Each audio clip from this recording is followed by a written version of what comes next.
What is up, guys? Welcome back to the channel. Today it is an absolutely gorgeous day out, and so I decided I should take the opportunity to get a little work done that I've been telling myself I need to get done for quite a while. To all my current subscribers, thanks for tuning in again. Anybody new, I encourage you to subscribe so you don't miss out. But today I'm going to be trying to increase the fuel mileage on my 7.3 a little bit by cleaning out the exhaust back pressure tube. That's something I've been telling myself I need to do for quite a while. I haven't done it on this truck, and I would be willing to bet the previous owner had no idea about it. So I'm sure it's probably pretty dirty in there. Before I unplugged my exhaust pressure valve, it started to malfunction on me, open and close when it shouldn't. So I have a pretty good idea that either the sensor's bad or the tube is pretty clogged up. I guess we'll find out. But I'm going to go through, clean that out. Everywhere I've looked has said that pretty much if that gets all dirty and clogged up, your chances of having your fuel economy drop a little bit are pretty good. I'm not getting that bad of fuel mileage, but I think it could be a little better. So we're going to see if this helps out. I don't know if I'll make this a complete how-to video. I might, but either way, I'm going to show you guys what I'm doing. Alright, so for those of you that don't know, on these 7.3 Powerstrokes, you have a tube that runs from your passenger side exhaust header up to the very front of the engine to where the sensor connects. I've seen a lot of people come in from underneath. Me being in a wheelchair, not exactly ideal for me to crawl under the truck. So I'll show you how I think I'm going to be getting to it. That is through the passenger side wheel well. Not sure if you should be able to see it, but right in there you can see the tube. It's a little wet already, but you can see the tube coming off the front of the header, and that's a 5/8 nut that screws on or holds it in place. So I should be able to get to it right from there through the wheel well and unscrew it up there or down here, and then I'll show you up top where it is. Alright, so up here on top of the engine, you'll probably notice that my engine looks a little bit different in this area. That's because I deleted the fuel bowl and have a full kind of custom fuel system built for the truck.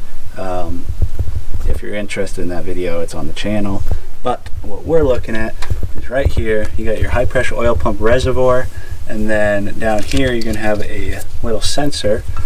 Down here you're going to have a sensor that plugs in right there, and that, I already have it unplugged, but that is your your exhaust back pressure sensor. So that's a 1-inch nut that you can use to get off. I'm not sure how well you'll be able to see it, but underneath that nut it's kind of onto a bracket. That bracket has a 9/16 nut holding the bracket in place, and then right here is a 5/8 nut just like down below, and that's the other end of the exhaust back pressure tube. So I'm going to be working to get those undone, and I'll update you in a little bit.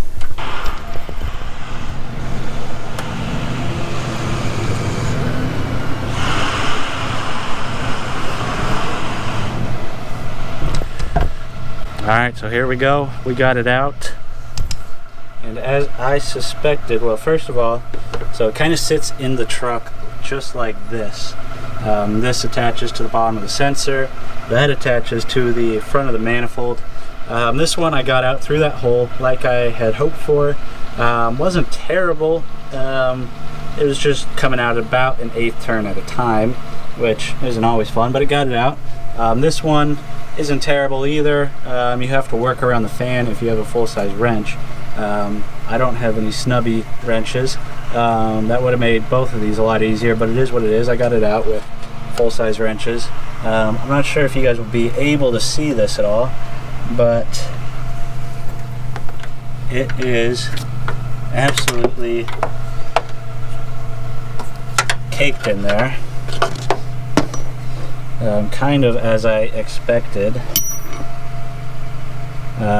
Yeah, I'm not sure if you guys will be able to see that or not, but it's absolutely just I mean, I can barely even see into it. I'm surprised. I'd be surprised if anything was flowing through it at all. So I think I'm going to try to get that sensor off. I don't have a deep 1-inch socket. It's going to be a really tight squeeze to get a 1-inch wrench in there, but we'll see what we can do. Yeah, I'll update you guys as I'm cleaning this out and show you how I do it.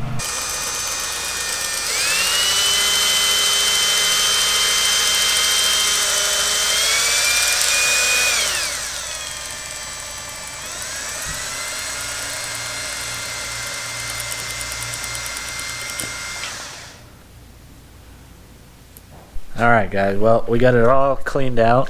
How I did it and how I've seen other people do it is to get a drill, and I use some weed whacker string. I've seen people do it with speedometer cable. I'd be a little careful with that because it's metal, but basically you thread it into the tube, and which is not easy. Thread it into the tube and spin it, and I use WD-40 and brake cleaner to help break up all the soot. And as you can see, it was disgusting. It took a long time for me just to be able to break through all of it to be able to get the cable in, but I think I got it all cleaned out. I don't have the right tool to get that sensor out right now. I don't have the socket, and none of my wrenches are going to work. So I'll get to that at some point. I've had it out before and cleaned it out a little bit, just the sensor part itself, so I think that should be okay. Yeah, I'm going to start putting it all back together and getting it in the truck. Alright, hopefully you can hear me. There's a lawnmower going on right now, but we got it back in, secured up here. Got the sensor plugged back in there. Little tip, line it up at the bottom first and get it started threaded down there, and then finish it up here. It's starting to rain right now, so I think I'm going to try to hurry through this, and I will catch you guys when I'm done. Alright guys, we got it all buttoned up down here. I don't know if you'll be able to see it, but I'll try to give you guys a bit of an angle. So that right there, that's what we've been working on. I don't know if you could see it before. I'll find out when I edit this, but that nut right there, got that fastened back down, and we're good to go. So now that it's all buttoned up, I'm going to take it for a drive. I don't expect to have any or notice any real difference. Doing this more maintenance wise and to hopefully improve mileage in the long run. I have no idea if the sensor's still good on it. I don't know how much they are. I don't think they're very much. I might just go through and buy a new sensor and put that in at some point soon. But nonetheless, it's all buttoned up. Let's go for a drive. Alright, first startup. See how she does. Like I said, I don't expect to notice any difference with this, but it's never a bad habit to take it for a drive after you start working on things.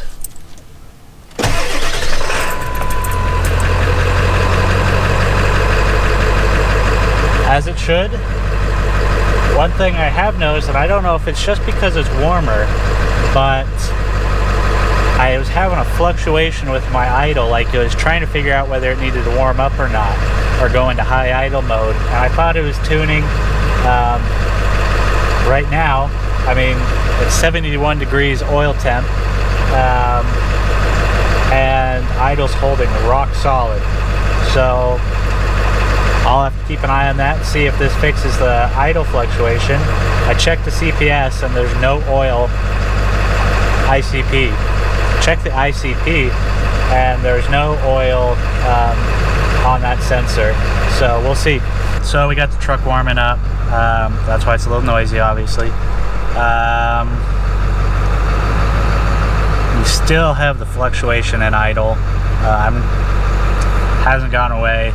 I still think it's a tuning problem, because when I switch out of that tune, I haven't seemed to notice it at all.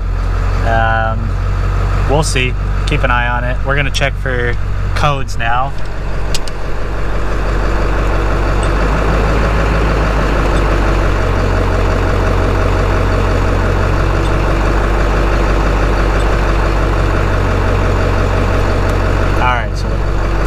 5475 should be the exhaust back pressure control valve, which I know because I unplugged the valve. And then P0232. Fuel pump secondary circuit high.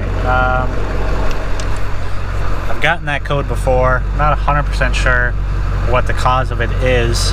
I usually get it after a really hard run, and from what I've seen, I think it's the fuel pump, or it's sensing that the fuel pump's not keeping up. But I have an air dog. I'm not using the factory fuel pump anymore. If you guys have any input on that one, I'd love to hear it. But for the most part, I don't think there's any problems. We're going to clear those codes, see if they come back. And now we're going to go for a drive, see how it does.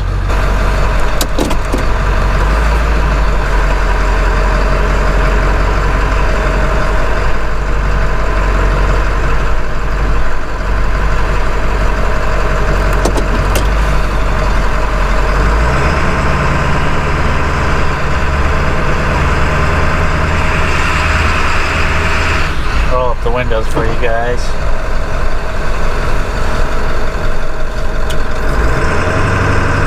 For those that don't know, I'm in a wheelchair and I drive with hand controls. So this thing right here is my gas and brake, or fuel and brake. Fuel and brake. I have a video on that explaining that.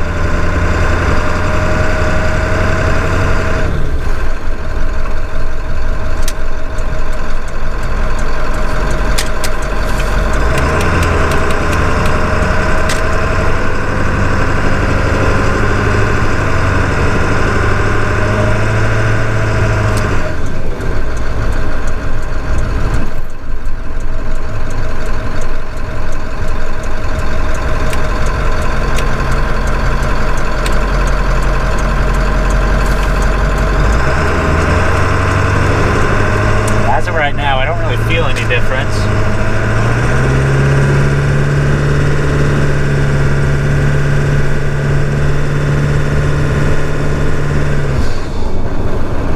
Yeah, it all seems fine, or seems the same, which is what I expected.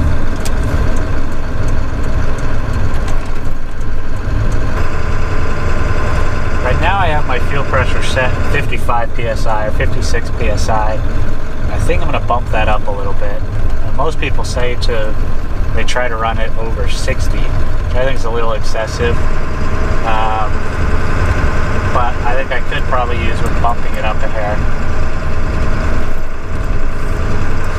I don't think I'm noticing any ill effects from having it there, but sometimes I'll see it drop down to 52 or 53, or high 52s or 3s, and having it drop down, I think I'd rather have it drop down to around 55 instead of down into low 50s.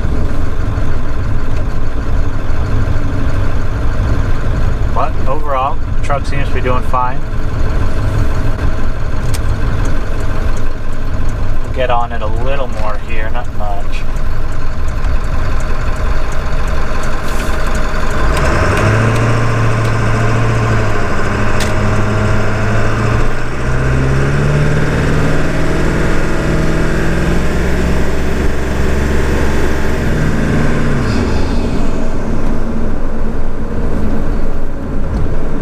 Seems perfectly normal.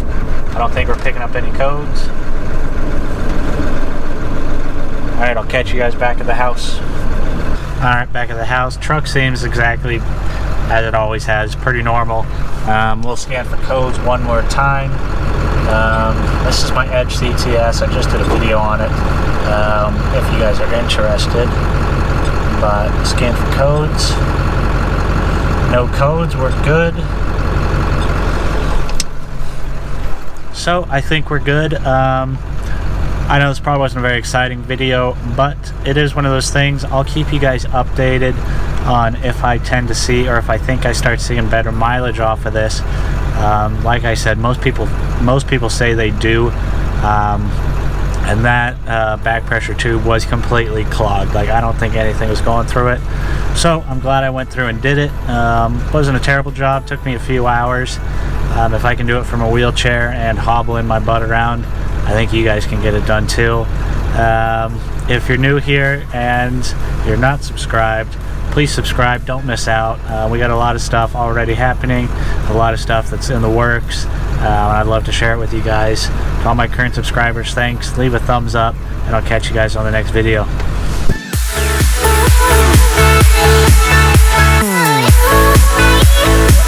be right back.